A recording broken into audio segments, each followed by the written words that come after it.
Shortly after finally moving to my current place, I noticed something odd when I looked out of my living room window. All the way across past Longgang Boulevard and the subway tracks, there was a bunch of strange colorful buildings that looked kind of empty or abandoned. At first I didn't think too much of it. I just thought they were too far away for me to really see what was going on, or maybe just looked abandoned because they're really old. But a couple of months later, I realized they were actually destroying those buildings one by one. And just from what I can see from my window, there must be at least 55 to 10-story buildings that are already emptied out and about to be destroyed.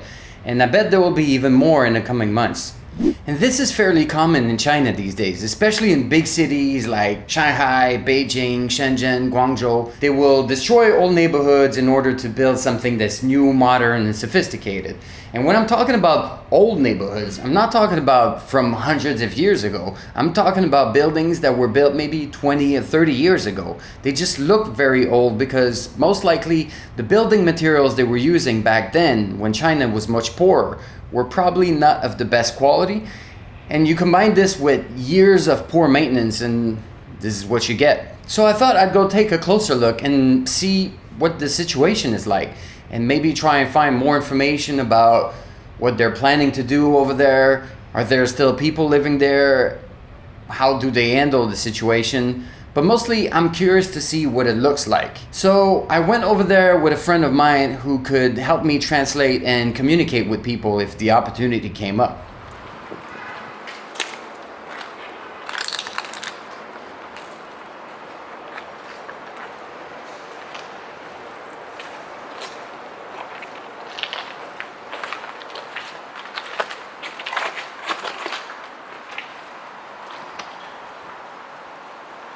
Alright, I guess it's this way.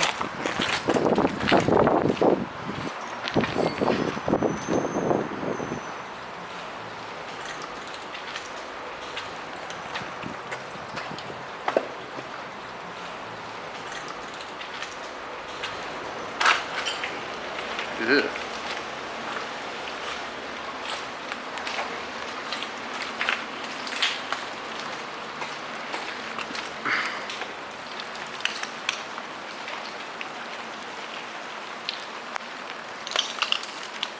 Looks very interesting.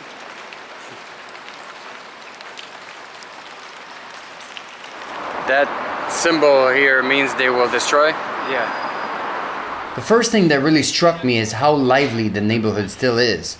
There's still a lot of people going around, shops and small businesses running, and it seems like there's still quite a few living in some of the buildings that haven't been evacuated yet. And I think there are even some people still living in some of the buildings that have been emptied out already. The atmosphere and the vibe of this place was very strange. It almost felt like a post-apocalyptic movie where people are living amongst ruins and debris, just surviving in an abandoned part of the world. Makeshift houses and temporary shops, people scavenging through debris hoping to find valuable stuff. But overall, people looked relatively happy. I didn't sense a strong feeling of misery and struggle, but obviously not everyone is happy about the situation. I tried to talk to some of the people still living there. Unfortunately, most of them didn't want to be on camera. But from what I understand, it seems like most people still living there are just holding on to whatever they have for as long as they can. It seems like most of them don't even know where they're gonna go and exactly when they're gonna move. They say like roughly it's gonna be within a month or 2 months, but the constructions around here are still gonna last for a while, probably more than a year. So I feel like people who still live here between the rubbles, they're just trying to kind of hold on to what they have and stay here as long as they can, and whenever they won't have a choice, they'll simply relocate to wherever they can afford, wherever is convenient to their family. But right now, they don't really worry about this right now because they're not there yet. It feels like whoever is left just lives for now, for the moment, without trying to plan ahead too much. Obviously, the majority has already left. For most people living here, there are many unknown variables, so some of the apartment owners decided to post notes and kind of ads on the walls, hoping to find someone who's willing to gamble on the future and buy their property. It's a gamble for the buyer because although owners who are forced to move out are usually compensated, the compensation is not guaranteed, and if there is one, people have no idea what or how much it will be. Then we bumped into this lady who had a lot to say about the situation.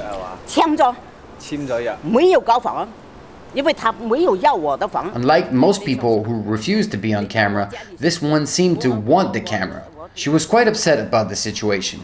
She kept saying that she was worried about her family and about her own safety because the demolition was just at her doorstep. She told us that she owns this building as well as 5 others in the area.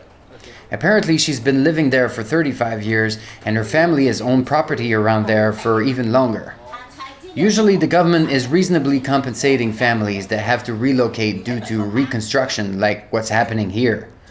I've known families in Shanghai, for example, that were forced to move out of the apartment they owned, but they were given another apartment in a different part of the city, as well as a monetary compensation. Obviously, people who simply rent are not getting anything. But in her case, she said that she was never offered any compensations. They apparently just told her that she had to move and lose the buildings that she already owns. She said that the only compensation she was offered is that she would get 200,000 yuan if someone in the family was injured or died because of a demolition accident. Then she started showing us some pictures and videos that seemed like protesting against something. It was quite hard to keep up with her and verify what she was saying because she was not listening to any of the questions I was asking, and she was not giving my friend enough time to translate anything she was saying. She just kept going on her endless rant. And at that point, I just decided that it would be better to politely get away, otherwise she probably would keep going until night falls and I wouldn't get a chance to talk to other people or explore the area a little bit more. We eventually managed to leave.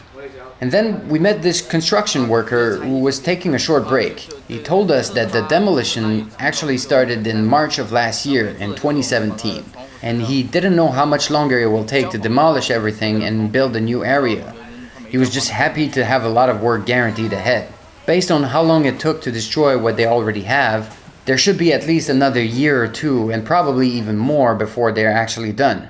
So I went online to know more about this project and I found a few things. So this is what it's going to look like, and apparently it will be a combination of high-rise apartment buildings, office towers, and at least one huge mall.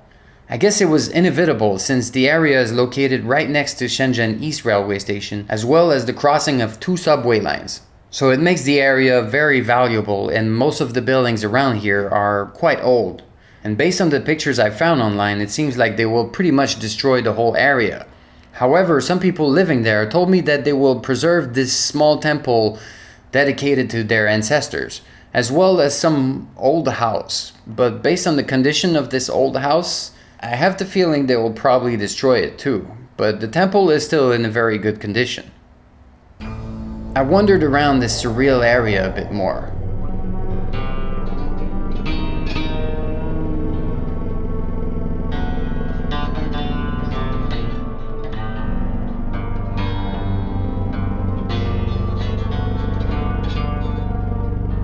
I thought it was very interesting to observe what's happening.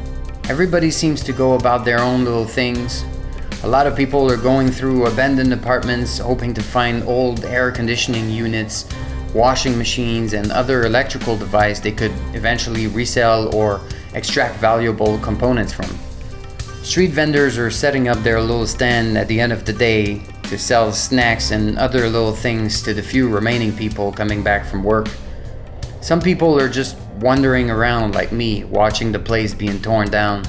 You can even find some prostitutes who seem to have settled inside some abandoned buildings where they will offer their services to construction workers at the end of their lone working day. I was actually curious to find out more about them, but as curious as they were to see a foreigner popping out of nowhere in these ruins, they became very scarce and ran inside as soon as they saw my camera. So after spending a few hours wandering around this surreal area and talking to people and filming, I finally left the area and went back home and thought some more about it, and I really have mixed feelings about this whole situation. I mean, it must be really hard and really sad to be forcefully removed and relocated from an area that you've always lived in or lived in for years or even decades in some cases.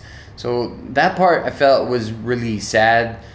But on the other hand, I imagine this new infrastructure, this new area they're building will probably help the economy, the local economy, the value of the neighborhood, having new, more valuable real estate and new businesses. So I guess there's also a positive side to this.